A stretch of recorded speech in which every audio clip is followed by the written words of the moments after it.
दोस्तों आज की वीडियो आपको हम बताने वाले हैं कि सरकार की तरफ से सभी पेंशन लाभार्थियों के लिए एक बड़ी अपडेट आ गई। चाहे आपकी वृद्धा पेंशन हो गई, चाहे आपकी विधवा पेंशन हो गई, चाहे आपकी विकलांग पेंशन, इन तीनों पेंशन का आपको पैसा अगर लेना तो आपको दो कार्य करना पड़ेगा। वो दो कार्य आपको कौन सा करना पड़ेगा इस वीडियो आपको बताने वाला हूँ। इसके बिना आपकी पेंशन नहीं मिलेगी, पैसा आपको 1 रुपये ने भी नहीं मिलेगा। दोस्तों इसके बिना आपकी पेंशन बंद भी हो सकती है। तो कौन कौन सा आपको कार्य करना है इस वीडियो पूरी आपको मैं कंप्लीट जानकारी देने वाला हूँ। अगर आप चैनल पर सब्सक्राइब करना, आप लोगों को बेल आइकन को प्रेस भी कर लेना है। चलिए स्टार्ट करते हैं। दोस्तों आप यहाँ पर देख सकते हो बताया गया है कि केवाईसी प्रक्रिया क्या है और क्यों जरूरी है। केवाईसी एक ऐसी प्रक्रिया है जिसमें लाभार्थी की पहचान और पते की पुष्टि की जाती है। इसके बिना योजना का लाभ आपको नहीं मिल सकता है। दोस्तों आपको पता है कि पेंशन लेने से पहले जो आपको केवाईसी कराई जाती है, अगर आपकी पेंशन में अभी तक केवाईसी अभी कंप्लीट नहीं हुई तो आपको जाके केवाईसी को कंप्लीट कर लेना, तभी जो आपका पेंशन का पैसा है वो सरकार देने वाली है। इसकी अपडेट आ गई है दोस्तों। पहला कार्य दोस्तों आपको ये करना पड़ेगा, जो आपको केवाईसी प्रक्रिया है उसे आपको करना पड़ेगा। केवाईसी जरूरी क्यों उसके बारे में भी आपको बताया गया है। फर्जी लाभार्थियों को रोकने के लिए, पात्र लाभार्थियों को वेरीफाई करने के लिए, लाभार्थियों के बैंक खाते में सीधे पैसे ट्रांसफर करने के लिए दोस्तों केवाईसी प्रक्रिया बहुत ही जरूरी है। अगर आपके पेंशन में अभी तक केवाईसी नहीं हुई तो आपको जाके वेबसाइट पे या जन सेवा केंद्र पे आपको जाके करवा लेनी होगी। दोस्तों यहाँ पर नीचे चलते हैं। इसके लिए दस्तावेज आपको क्या देना पड़ता है। यहाँ पर पहला नंबर आपके पास आधार कार्ड होना चाहिए। यहाँ पर आधार कार्ड में लिंक मोबाइल नंबर भी होना चाहिए। याद रखना आपके आधार कार्ड से मोबाइल नंबर जुड़ा होना चाहिए। बैंक पासबुक आपकी होनी चाहिए और पैन कार्ड, राशन कार्ड, ये सभी दस्तावेज आपको लगेंगे केवाईसी करने के लिए। केवाईसी दोस्तों आप ऑनलाइन ऑफलाइन दोनों माध्यम से कर सकते हैं। यहाँ पर जैसे बताया गया कि वृद्धा पेंशन केवाईसी आप ऑनलाइन कैसे कर सकते हैं। दोस्तों केवाईसी करने के लिए जो पहला स्टेप यहाँ पर बताया गया कि अपने स्टेट की जो ऑफिशियल वेबसाइट होगी समाज कल्याण विभाग की, आपको जाना पड़ेगा। यहाँ पर उत्तर प्रदेश की वेबसाइट को बारे में बताया गया है। आप बिहार से हैं या दोस्तों झारखंड से हैं या राजस्थान से हैं या मध्य प्रदेश से, यानी किसी भी स्टेट है तो अपनी पेंशन विभाग की ऑफिशियल आपको वेबसाइट पर जाना होगा। उसके बाद दोस्तों यहाँ पर दूसरे स्टेप बताया गया कि अपनी पेंशन आपको चुनना पड़ेगा, यानी जो भी आपकी पेंशन स्कीम है, जैसे मान लीजिए आपकी वृद्धा पेंशन है, चाहे विधवा या विकलांग पेंशन है, आपको पहले सिलेक्ट करना पड़ेगा। उसका दोस्तों यहाँ पर रजिस्ट्रेशन नंबर आपको फिलअप करना पड़ेगा, मोबाइल नंबर आपको दर्ज करना पड़ेगा। उसके बाद आपका जो मोबाइल नंबर है उसी ओटीपी को सेंड किया जाएगा। यहाँ पर 6 अंकों का ओटीपी रहेगा। उसके बाद दोस्तों आपका लॉगिन हो जाएगा। लॉगिन हो जाने के बाद यहाँ पर आपका चौथा स्टेप आ जाएगा। लॉगिन हो जाने के बाद आपको आधार यानी वेरीफाई करना पड़ेगा अपने ओटीपी के द्वारा। अब यहाँ पर दोस्तों 5वां नंबर बताया गया, अपना आधार नंबर आपको नाम दर्ज करना होगा और आगे बढ़ना होगा। आधार लिंक मोबाइल नंबर पे आई 6 अंकों की ओटीपी दर्ज करने के बाद आपका सबमिट हो जाएगा, यानी सक्सेसफुली आपका हो जाएगा।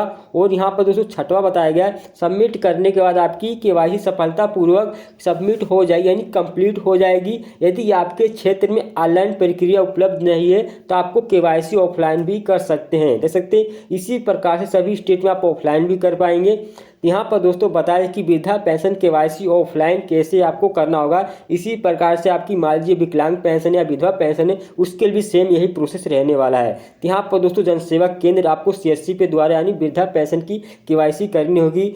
पहले आपको अपने नज़दीकी जन सेवा केंद्र सीएससी जाना होगा और वहां पर अपना आधार कार्ड और आधार लिंक मोबाइल नंबर लेके जाना होगा। जन सेवा केंद्र जो भी हो उनसे बोलना है कि मुझे अपनी वृद्धा पेंशन की केवाईसी करनी है, चाहे आपकी विधवा पेंशन की केवाईसी करनी है, चाहे विकलांग पेंशन की, ये आपको बोलना पड़ेगा। वहां पर दोस्तों आपका फिंगर लगाया जाएगा और आपकी केवाईसी सफलतापूर्वक कर दी जाएगी।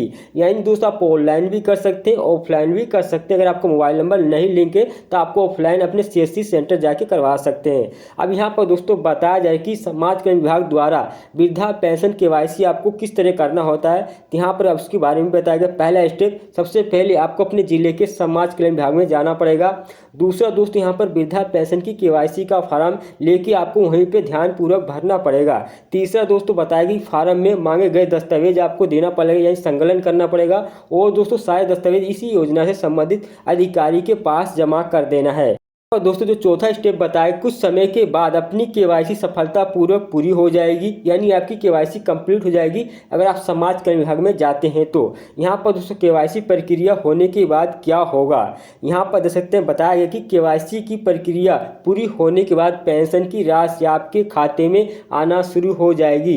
ऑनलाइन प्रक्रिया द्वारा केवाईसी कुछ ही मिनट में हो जाती है, जबकि ऑफलाइन प्रक्रिया में केवाईसी होने में 4 से 5 दिन का समय भी लगता है। यदि यदि आपकी केवाईसी पूरी हो चुकी है तो फिर भी आपका पेंशन नहीं आ रहा तो आपको अपने समाज कल्याण विभाग में संपर्क करना होगा। यानी जो भी आपकी समस्या है, अगर आपकी सभी काम सही है, आपको पेंशन का पैसा नहीं मिला है तो आपको अपने विभाग में जाना पड़ेगा, वहाँ संपर्क करना पड़ेगा। यदि आपके आधार से मोबाइल नंबर लिंक नहीं तो आपको अपने नज़दीकी जन सेवा केंद्र पर जाकर, जहाँ पर आधार के साथ मोबाइल नंबर लिंक किया जाता है, यदि आप इतना ही नहीं करना चाहते तो आप जन सेवा केंद्र ही यानी द्वारा केवाईसी कर सकते हैं। जिससे इस प्रकार से जो पहला कार्य है, आपको अपनी पेंशन में ई केवाईसी सभी लोगों को करा लेनी है। अब दोस्तों दूसरा आपको कार्य बताता हूँ क्या आपको करना है, वो भी आपको चेक कर लेना है। अगर आपका सही है तो ठीक है, अगर आपका नहीं है तो आपको किस तरह करना पड़ेगा, चलिए। सबसे पहले दोस्तों आपको अपने मोबाइल फ़ोन के ब्राउज़र पे आ जाना है और आपको टाइप करना होगा NPCI टाइप करने के बाद सिंपली आपको सर्च करना होगा। इस प्रकार से ऑफिशियल आपके सामने वेबसाइट आएगी NPCI की, सिंपली आपको इसी पे क्लिक करना होगा। आप क्लिक करते इस प्रकार से इंटरफेस आपको देखने को मिलेगा। सिंपली आपको स्क्रॉल डाउन कर इस प्रकार से, यहाँ पर एक ऑप्शन आपको देखने को मिलता है कंज्यूमर के सामने प्लस का निशान, आपको प्लस वाले पे क्लिक करना होगा एक बार। यहाँ पर आपको देखने को मिलेगा भारत आधार सीडिंग इनेबल, आपको इसी ऑप्शन पे क्लिक कर देना है। इस प्रकार से इंटरफेस आपको देखने को मिलेगा। यहाँ पर देख सकते हैं अगर आपके पेंशन में आधार डीबीटी नहीं लिंक तो आपको यहाँ पर लिंक करने का भी ऑप्शन मिलता है। देख सकते हैं यहाँ पर आधार सीडिंग, यहाँ पर डी सीडिंग यानी चेंज भी कर सकते हैं और दोस्तों लिंक भी कर सकते हैं। तो आपको पता है कि जो भी सरकार पैसा दे रही है पेंशन का, तो आधार डीबीटी के थ्रू आपको पैसा मिलेगा। अगर आपका आधार डीबीटी लिंक नहीं तो आप किसी बैंक में ऑनलाइन लिंक भी कर सकते हैं यहीं के द्वारा। अब दोस्तों आपको चेक करना है तो यहाँ पर आपको देखने को मिलेगा आधार मैप्ड स्टेटस, आपको सिंपली इसी पे क्लिक करना होगा। आप क्लिक करते इस प्रकार से इंटरफेस आपको देखने को मिलेगा। तो यहाँ पर दोस्तों जो भी आपका आधार कार्ड का नंबर है 12 अंकों का, यहाँ पर दोस्तों बॉक्स में फिलअप करना है। यहाँ पर आपको कैप्चर को फिलअप करना है और आपको चेक स्टेटस पे क्लिक करना होगा। यानी समझ जाना आपके आधार कार्ड से मोबाइल नंबर लिंक होगा तभी आप ये दोस्तों प्रोसेस कर पाओगे। तो यहाँ पर दोस्तों हम चलिए यहाँ पर आपको दिखाते हैं कि आधार से जो मोबाइल नंबर लिंक है तो उस पर OTP को सेंड किया गया, OTP को बॉक्स में फिलअप करना है, आपको उस कन्फर्म पे क्लिक कर देना है। आप क्लिक करते इस प्रकार से इंटरफेस मिलेगा। आप यहाँ पर देख सकते जो आपका डीबीटी बैंक लिंक है, तो यहाँ पर आपको बैंक का नाम देखने को मिलेगा। देख सकते हैं यहाँ पर यूनियन बैंक ऑफ इंडिया आपका बैंक लिंक है आपका डीबीटी से। यहाँ पर दोस्तों आपको चेक करना है, आपका यहाँ पर इनेबल होना चाहिए आपका डीबीटी 4, यहाँ पर इस प्रकार से आपको देखने को मिलेगा। अगर दोस्तों यहाँ पर आपका डिसेबल है तो समझ जाना आपका जो यहाँ पर इनएक्टिव कर दिया गया बैंक, आपको ब्रांच में जाके इसे आपको इनेबल करवाना होगा। तो यहाँ पर दोस्तों आपको देखने को मिलेगा, आपको यहाँ पर वाई देखने को मिलेगा यानी आपका यस है। दोस्तों आपका डीबीटी लिंक रहता है तभी आपको जो पैसा सरकार देगी पेंशन का, डीबीटी के थ्रू सभी को पैसा दिया जा रहा है किसी भी योजना का, सरकारी योजना है। अगर दोस्तों आपको यहाँ पर बैंक नहीं शो हो रहा है, किसी कारण से ये बैंक आपका बंद हो गया है, तो आप उस बैंक को चालू करा सकते हैं, आपकी मर्जी है। या दोस्तों जो बैंक आपने डीबीटी यहाँ पर एक्टिव कराना चाहते हैं, लिंक करवाना चाहते हैं, आप उसमें लिंक करवा सकते हैं बैंक में जाके, या दोस्तों ऑनलाइन से भी कर सकते हैं इस वेबसाइट के द्वारा। तो आप तो इस प्रकार से चेक करें। दूसरा कार्य आपको ये चेक कर लेना है कि आपका डीबीटी किस बैंक में लिंक है, वो बैंक चालू है कि नहीं। और दोस्तों पहला कार्य जो आपका है केवाईसी आपको कर लेनी है। जो आपका पेंशन का पैसा सरकार देने वाली है, होली से पहले कई राज्यों में पेंशन का पैसा मिलने वाला है, तो आपको ये सभी काम जल्दी से पूरा करवा लेना है। तो आई होप दोस्तों अगर वीडियो पसंद है तो मेरे चैनल को आपको सब्सक्राइब करना है, बेल आइकन को प्रेस करना है। इसी तरह दोस्तों वीडियो पाने के लिए चलिए मिलता है नेक्स्ट वीडियो। दोस्तों बाय।